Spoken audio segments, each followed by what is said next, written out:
निस्वार्थ त्याग।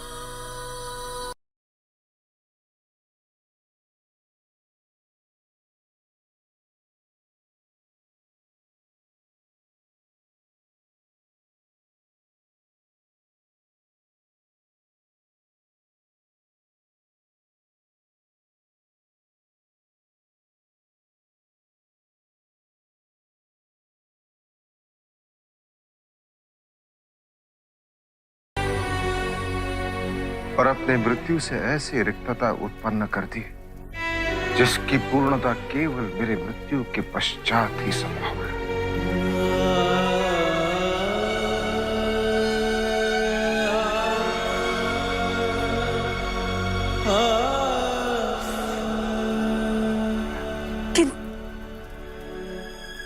किंतु उनकी मृत्यु कैसे हुई?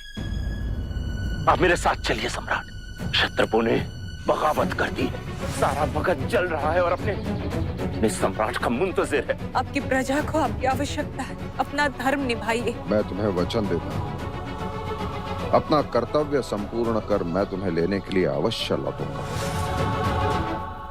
विद्रोह नियंत्रित कर नूर से विवाह करने की औपचारिकता जो मुझे मगध के हित में पूर्ण करनी थी मैंने पूर्ण की, परंतु यह सत्य मैं नूर से छिपा न सका। मैंने मेरा हृदय, मेरा शरीर तुमसे पहले उसे सौंप दिया है। आपने नाम नहीं बताया? धर्मा है। मैं अपने वचन अनुसार धर्मा को लेने पहुंचा।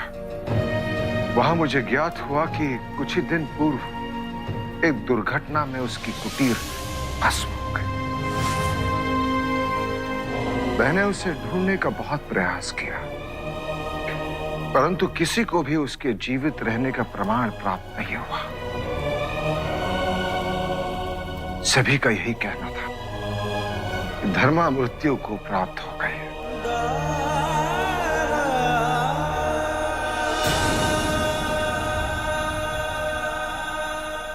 किंतु वो जीवित है।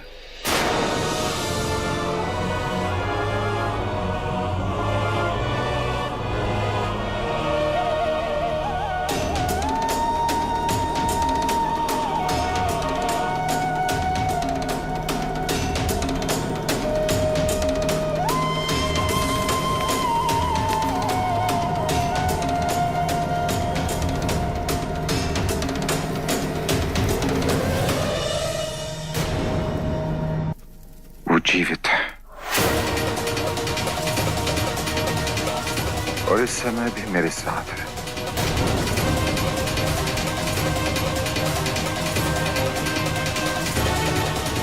किंतु जब ही मैं इस स्थान पर आता हूं तो इस दुविधा में रहता हूं।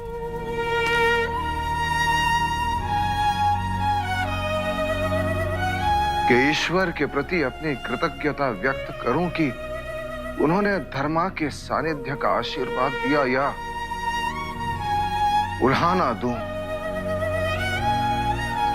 कि उस सानिध्य की अवधि इतनी कम क्यों थी।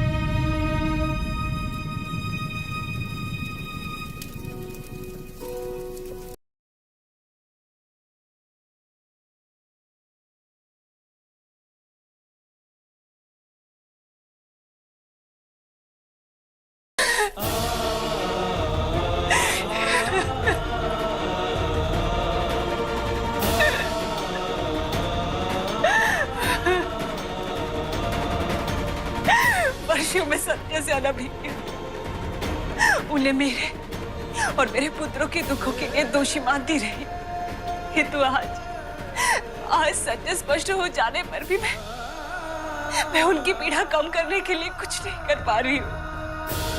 आज अशोक के हर प्रश्न का उत्तर देना संभव है, किंतु मैं सत्य नहीं बोल पा रही हूँ।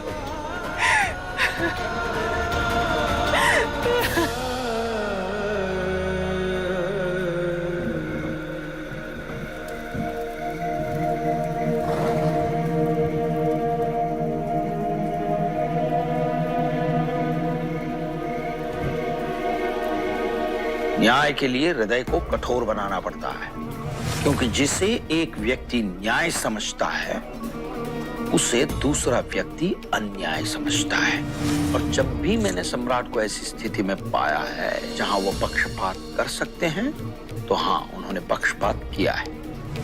राजकुमार सुशिम सम्राट बिंदुसार के अंश हैं, और सम्राट तुम जैसे साधारण बालक की बात मानकर अपने पुत्र को तुम्हारे समक्ष प्रस्तुत करेंगे।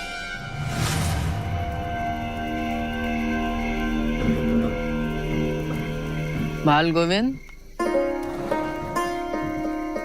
सोए नहीं? दानव के डर से ना? तुम भी तो जाग रहे हो। दानव का भय है ही ऐसा। मुझे उस दानव का भय नहीं जो बाहर है, भय है तो उस दानव का जो मेरे अंदर छुपा होगा कहीं। तो तुम्हारे अंदर दानव? माँ कहती है हम सबके अंदर दानव भी हैं, देवता भी। हम अपने विचार, अपने कर्मों के द्वारा दोनों में से किसे पोषित करते हैं वो हम पर निर्भर करता है। किंतु तुम दानव कभी नहीं बन सकते। तुम मेरे बारे में जानते ही क्या हो। आज ऐसा करते हैं कि हम दोनों अपने अपने बारे में बताते हैं, जिससे कि तुम मुझे जान जाओगे और मैं तुम्हें जान जाऊंगा। मैं तुम्हें मुक्त कर सकती हूँ बाल गोविंद। उसके लिए तुम्हें अशोक के विषय में सारी सूचना देनी होगी। तुम्हें मैं अपने बारे में पहले बताता हूँ। नहीं, मुझे अपने बारे में कुछ मत बताना। मैं नहीं जानना चाहता तुम्हारे बारे में कुछ भी। तो हमारी मित्रता कैसे होगी? मुझे नहीं करनी मित्रता। क्यों? मैं तुम्हें अपना मित्र नहीं मानता हूँ।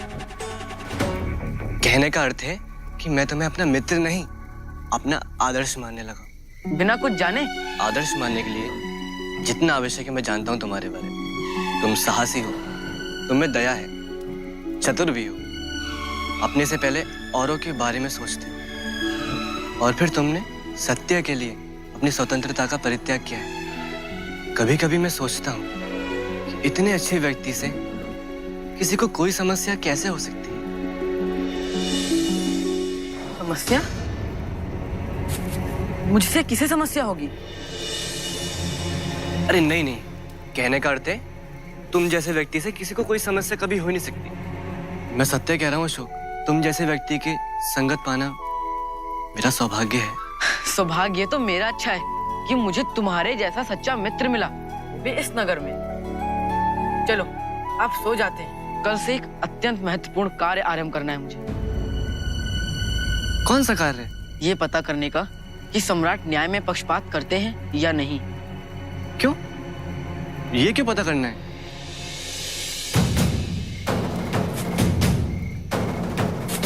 क्योंकि उसी से निर्धारित होगा कि मैं असली दानव सम्राट के सामने लाऊं या नहीं? क्या तुम्हें पता है असली दानव कौन है? हाँ, जानता हूँ। कौन है वो? तुम मुझे ये वचन दो कि जब तक मैं अपनी जांच पड़ताल पूरी ना कर लूं, तुम राजकुमार सुशिम के दानव होने की बात किसी से नहीं कहोगे।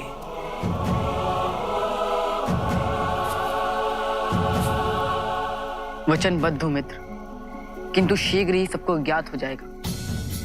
जैसे मैंने कहा, उससे पहले मुझे सम्राट की निष्पक्षता परखनी होगी। किंतु तुम ये कैसे करोगे? कल सम्राट से भेंट तो होने दो।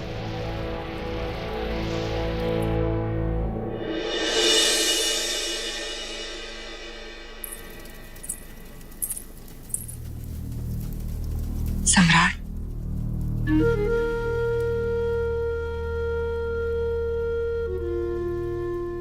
क्षमा कीजिए सम्राट। कल आपकी अनुमति लिए बिना ही मैं क्या मैं कारण जान सकता हूं?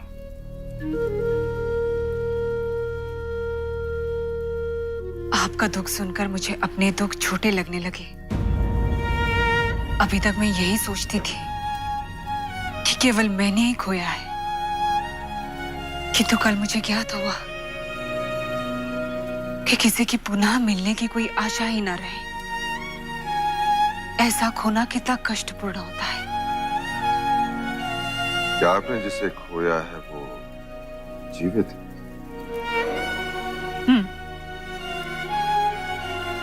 और चाहकर भी मैं उनसे मिल नहीं सकती।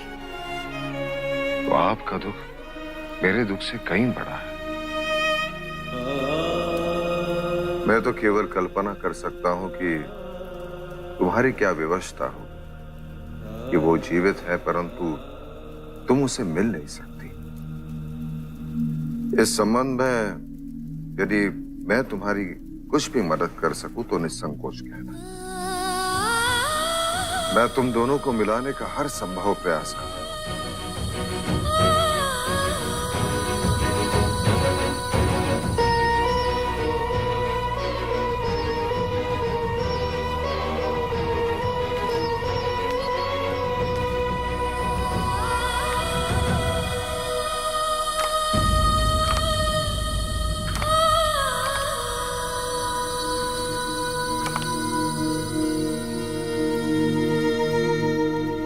मैं आपका दुख समझ रहा हूं देवी।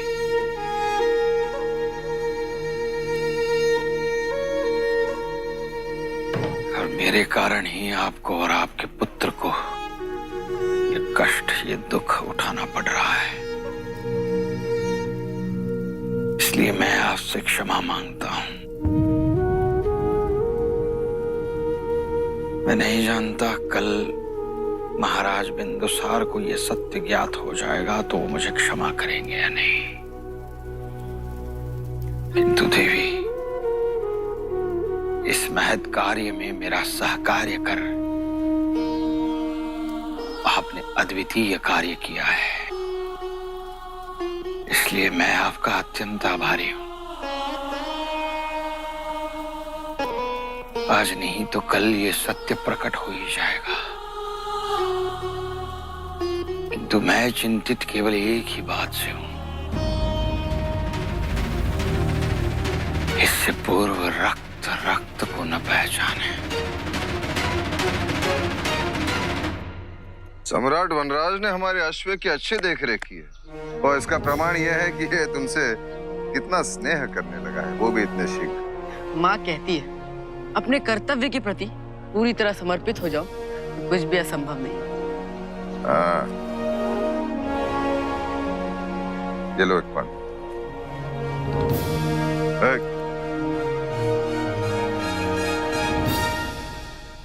मगध के हित के लिए थोड़ा कष्ट भी नहीं सह सकता।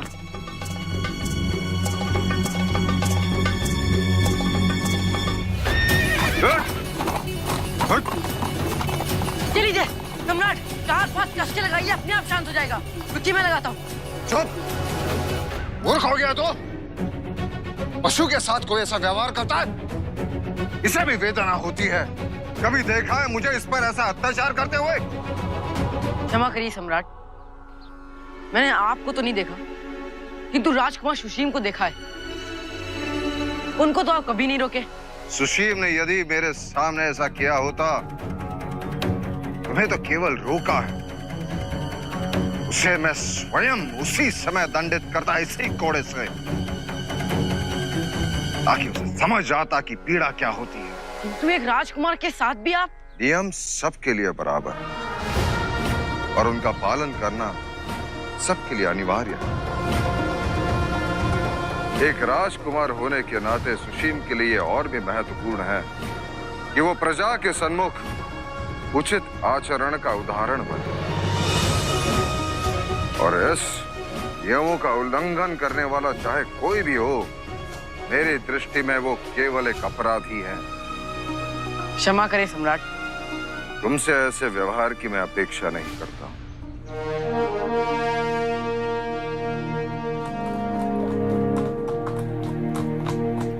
आचार्य चाणक्य सम्राट को समझे ही नहीं। सम्राट पक्षपात नहीं कर सकते। यदि मैं दानव का सत्य उन्हें बता देता हूं, तो वो सुशीम को अवश्य दंड देंगे।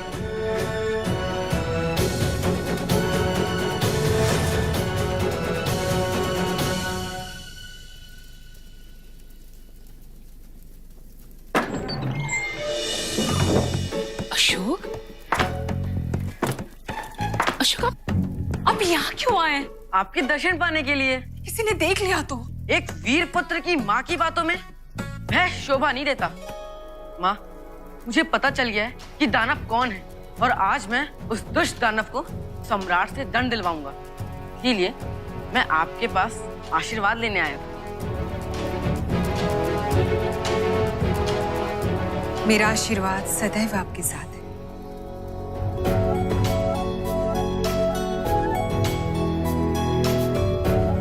अच्छे कार्य के लिए जा रहे हैं।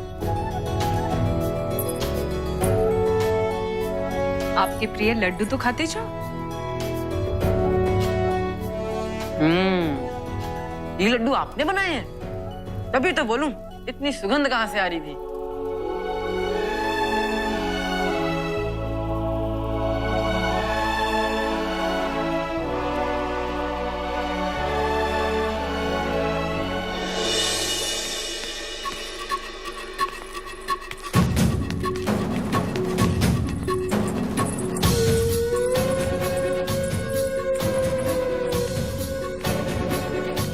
तुम यहाँ क्या कर रहे हो?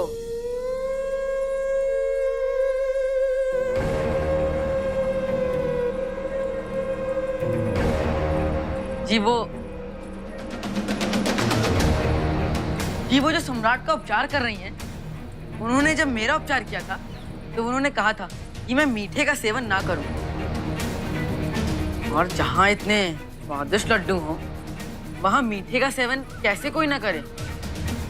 इसीलिए उनसे अनुमति लेने आया था। यदि ये सत्य है तो चोरों की भांति चुप चुप के क्यों जा रहे थे? हम जानते हैं कि तुम्हारी इच्छा के विरुद्ध चाणक्य तुम्हें यहाँ लाए हैं, और हमने देखा है कि तुम यहाँ से बाहर निकलने के लिए कितने व्याकुल हो।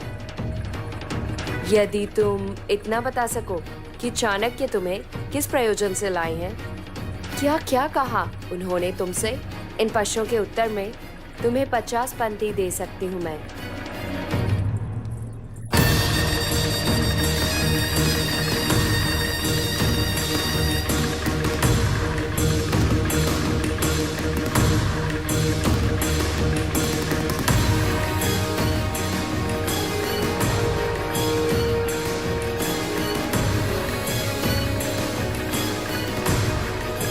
जिन्हें चुकाकर तुम अपनी स्वतंत्रता प्राप्त कर सकते हो।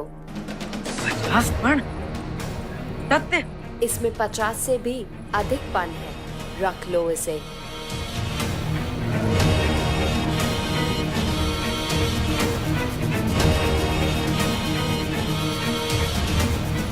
सम्राट वनराज ने हमारे अश्व की अच्छी देखरेख की।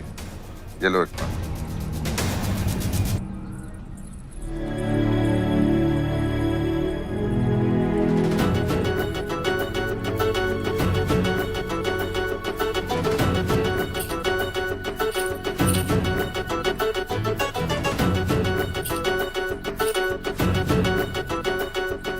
मैंने तुम्हें कुछ पूछा, उसका उत्तर दो।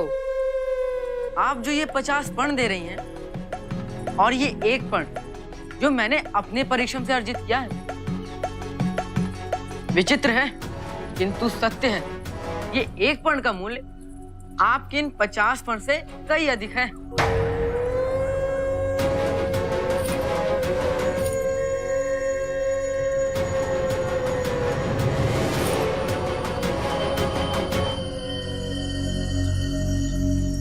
और जहां तक आपके प्रश्नों के उत्तर का प्रश्न है, तो मैं इतना ही कह सकता हूं कि उनका उत्तर स्वयं मेरे लिए प्रश्न बना हुआ है और केवल आचार्य चाणक्य को ही ज्ञात है कि वो क्या और क्यों कर रहे हैं। और क्या आचार्य चाणक्य अपने आप में किसी प्रश्न से कम है? इसीलिए यदि आपको उत्तर ज्ञात हो तो मुझे बताकर मुझ पर उपकार करिएगा। आज्ञा दीजिए।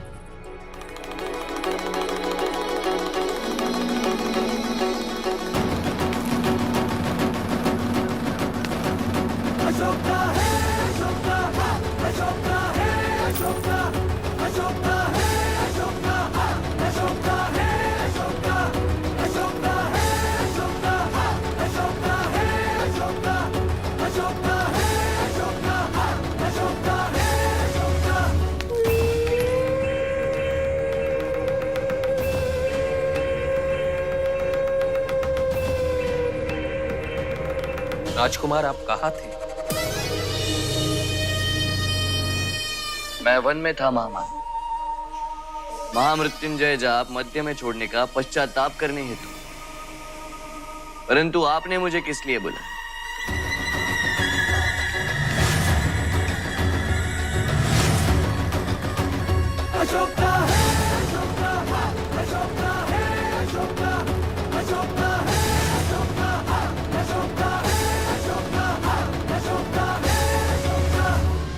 मैं तुमसे ये अंतिम बार पूछ रहा हूं, क्या तुम अब भी अपनी बात पर अड़े हो? तुम्हें ज्ञात है ना, यदि तुम्हारी बात सही सिद्ध नहीं हुई तो परिणाम। मैं सही हूं। ये क्या बात चल रही है यहाँ? राजकुमार, इस बालक ने आप पर आरोप लगाया है। आरोप? मुझ पर? कैसा आरोप महामात्य? तुम दानव हो। क्या? ये क्या कह रहा है? पागल हो गया है क्या? महामात्य, आप इसकी बात सुनकर भी मौन है। ये कुछ भी कह देगा और आप इसकी बात मान लेंगे। प्रमाण है मेरे पास। क्या प्रमाण? वो चिन्ह जो उस दाना की छाती पर था, वही चिन्ह तुम्हारी छाती पर है। जब तुमने मुझ पर आक्रमण किया था, तब मैंने वो चिन्ह देखा था। आक्रमण? और मैंने तुम पे? ये कैसे दिन आ गए मगध के? एक साधारण बालक राजकुमार पर झूठा आरोप लगाता है और। शांत हो जाइए राजकुमार। मैं भी जानता हूं ये जो कुछ कह रहा है वो सत्य नहीं है, किंतु यदि प्रमाण के तौर पर ये वो चिन्ह देखना चाहता है तो आपसे निवेदन है कि आप अपनी छाती उसे दिखा दीजिए।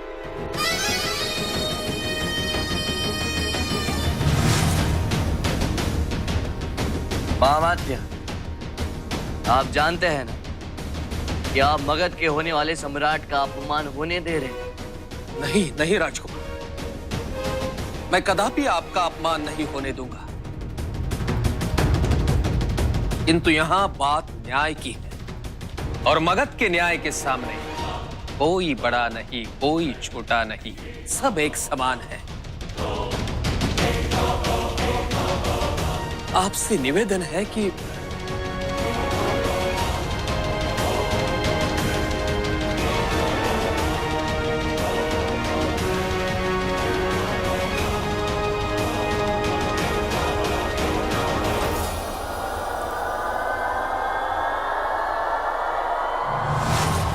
ये नहीं, उस ओर।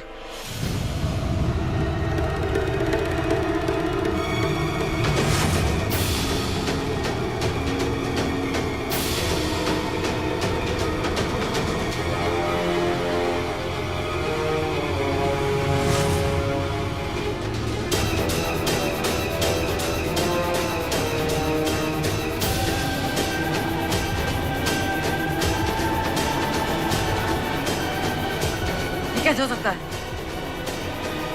मैंने स्वयं देखा था। बस बहुत हो गया। क्षमा कीजिए राजकुमार, पता नहीं कैसे मैंने भी इस बालक की बात पर विश्वास कर।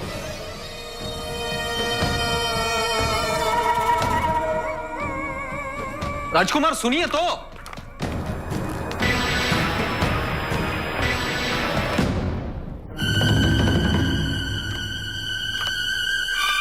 देख लिया, यदि दोबारा कभी ऐसा किया परिणाम ठीक नहीं होगा।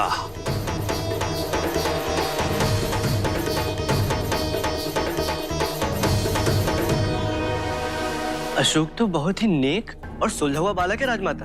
अभी तक मुझे उसके बारे में कुछ भी ऐसा ज्ञात नहीं हुआ जिससे किसी प्रकार का संदेह उत्पन्न हो। वो तो उल्टा सबकी सहायता करता है और अपना कार्य भी संपूर्ण दायित्व के साथ पूरा करता है। मैंने तुम्हें क्यों रखा था? अशोक के बारे में पता करने के लिए। और क्या कर रहे हो तुम? अशोक के बारे में जो कुछ भी पता चल रहा है वो मैं आप तक पहुंचा रहा हूँ। मूर्ख, उसका गुणगान कर रहे हो मेरे सामने। किंतु संदेह की बात कुछ है ही नहीं उसकी बातों में, तो मैं क्या करूं? मेरी ही भूल थी जो तुम्हारे जैसे बुद्धिहीन को ये कार्य सौंपा। तुम जैसे लोग दास बनने के लिए ही जन्म लेते हैं और मर जाते हैं। उनकी मृत्यु से किसी को कोई अंतर नहीं पड़ता।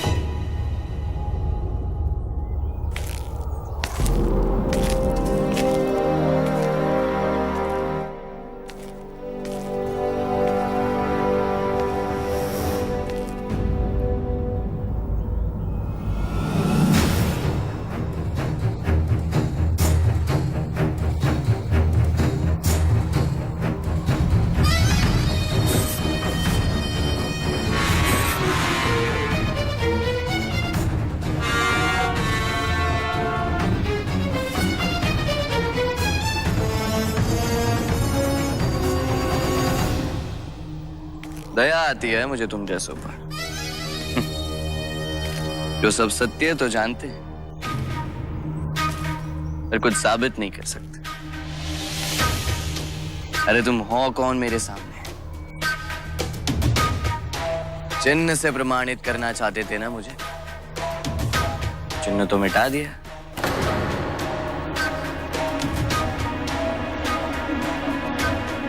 अब क्या करो? तुमने वो चिन्ह? हाँ, मिटा दिया। क्योंकि यदि ये चिन्ह मेरे पिता देख लेते तो मुझे निस्संदेह दंड मिलता, संभवतः मृत्युदंड। परंतु अब कोई भय नहीं, तुमने अवसर गवा दिया, हार गए हो। तो मुझे लज्जित करना चाहते थे, स्वयं लज्जित हो।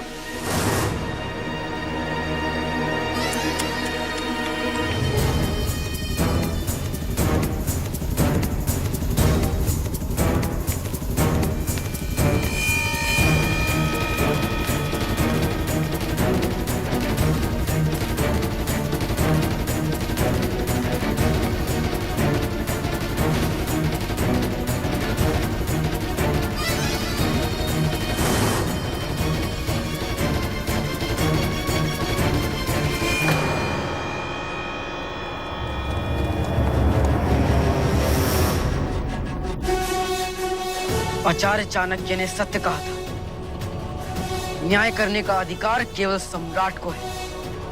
और अब सम्राट वनराज ही न्याय करेंगे।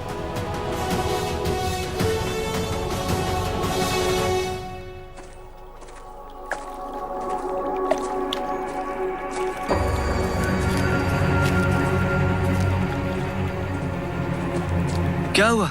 यदि तुम्हें एक अवसर दिया जाए उस दानव को दंड देने का, तो तुम क्या दोगे? अवश्य, किंतु चलो। जो क्या हुआ?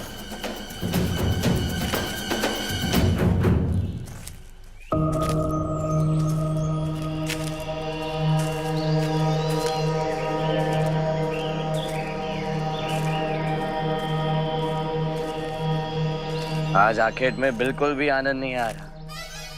एक भी पशु नहीं दिखा। सैनिकों, तुम उधर जाओ।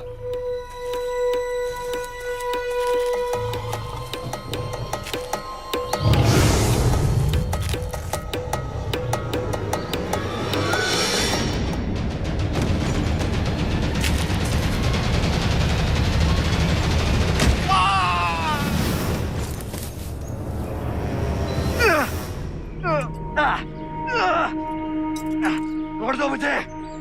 जानते नहीं मैं कौन हूँ? सम्राट बिंदुसार का पुत्र, श्रेष्ठ पुत्र, भगत का होने वाला सम्राट हूँ मैं।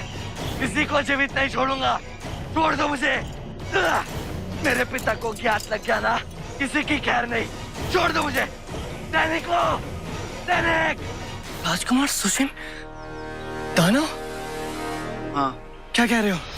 इसीलिए इसे कोई दंड नहीं दिलवा सकेगा। एक प्रमाण था, वो तो इसने मिटा दिया, किंतु इसका अर्थ ये तो नहीं कि इसे इसके पापों का फल नहीं मिलेगा।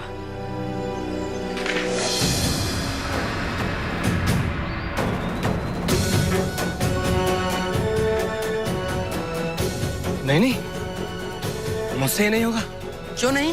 क्योंकि मैं तुम्हारी तरह साहसी नहीं हूँ। मैं तुम्हारी तरह नहीं हूँ मित्र। मैं एक साधारण लड़का हूँ जिसके पूर्वज राजभवन के अश्वों का मल उठाते उठाते मर गए। यही मेरी नियति है। मेरा कोई अस्तित्व नहीं। अश्वों का मल उठाने से कोई व्यक्ति छोटा नहीं हो जाता। और ये तो कार्य है, कार्य की पूर्ति करने में लज्जा कैसी? तुम भी इस साम्राज्य में इतने ही महत्वपूर्ण हो जितना मैं, ये या सम्राट। सम्राट की मृत्यु हो जाए तो साम्राज्य अनाथ हो जाएगा। मेरी मृत्यु पर कोई शोक नहीं करेगा।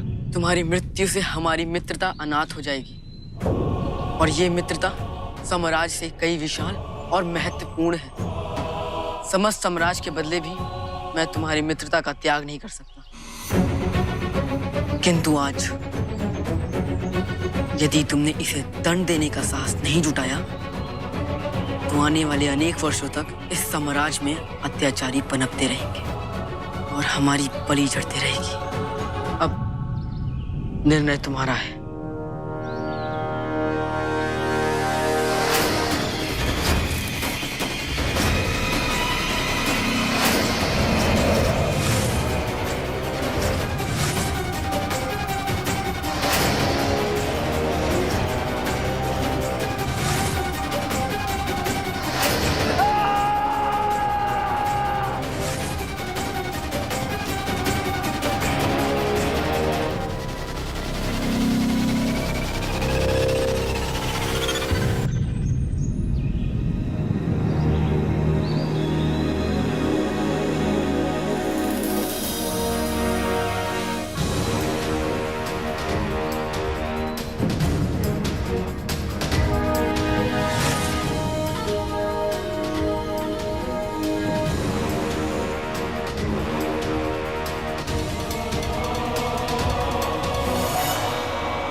कौन मार रहा है?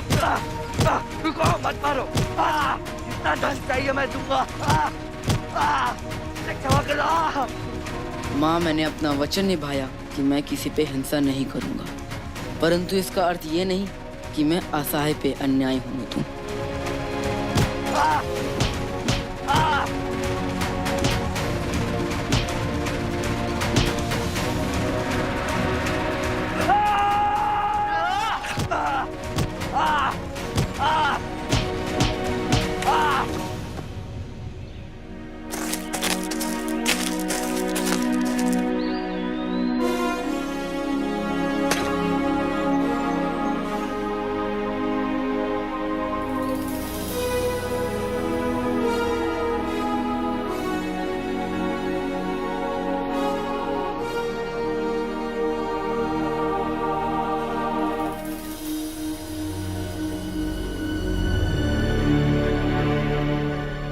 मुझे बहुत सताया है।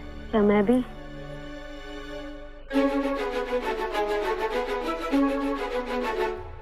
शुभ कार्य में देरी कैसी?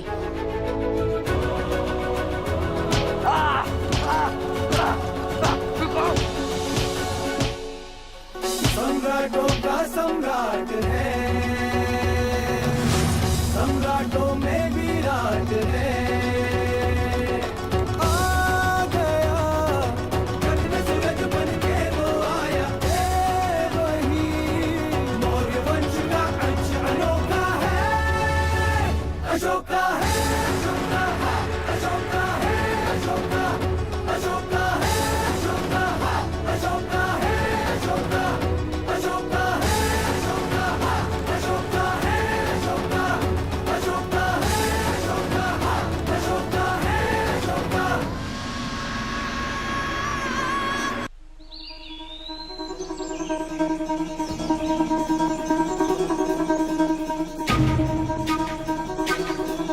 राजकुमार सुशीम, राजकुमार सुशीम, राजकुमार, राजकुमार। नहीं, मुझे मत मारो। नहीं, नहीं, नहीं, मुझे मत मारो, मुझे क्षमा कर दो। नहीं, राजकुमार, नहीं, नहीं, नहीं, नहीं, नहीं, नहीं, मुझे मत मारो, मुझे मत राजकुमार मारो। होश में आइए।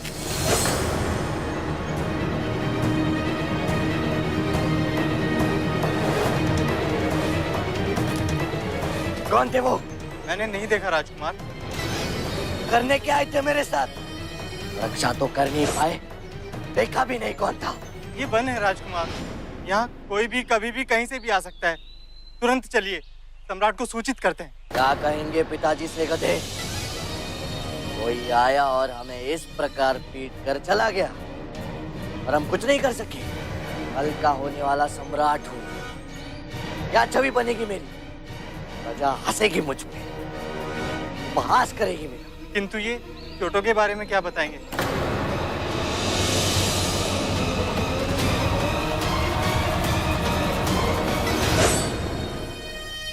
दानव? हाँ पिताजी, दानव ने मुझ पे सहसा आक्रमण कर दिया। वो बहुत शक्तिशाली और क्रूर था, परंतु मैंने मगध के प्रत्येक बालक का प्रतिशोध लेने की ठान ली।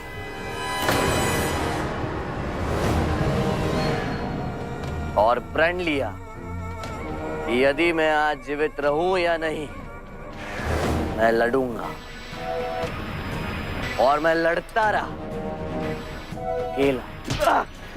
रुको, मत मारो।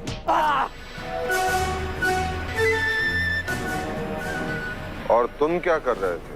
उसने मुझे बांध दिया था सम्राट, परंतु राजकुमार को उससे अकेले सामना करता हुआ देखकर मुझे पूर्ण विश्वास हो गया कि यदि इस साम्राज्य में आपके बाद कोई वीर है तो वो ये है।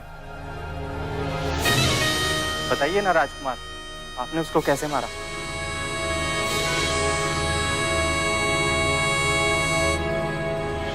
उसने मुझे एक मारा, मैंने उसे दो मारे।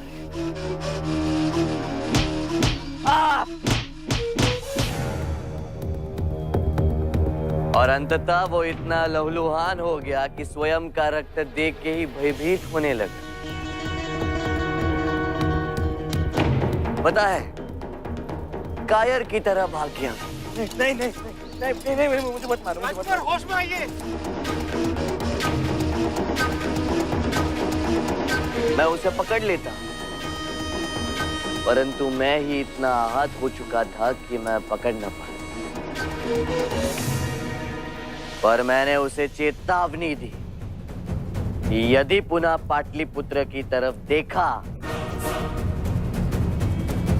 तो नेत्र निकाल दूंगा। और अब पाटलिपुत्र दानव के भय से मुक्त है।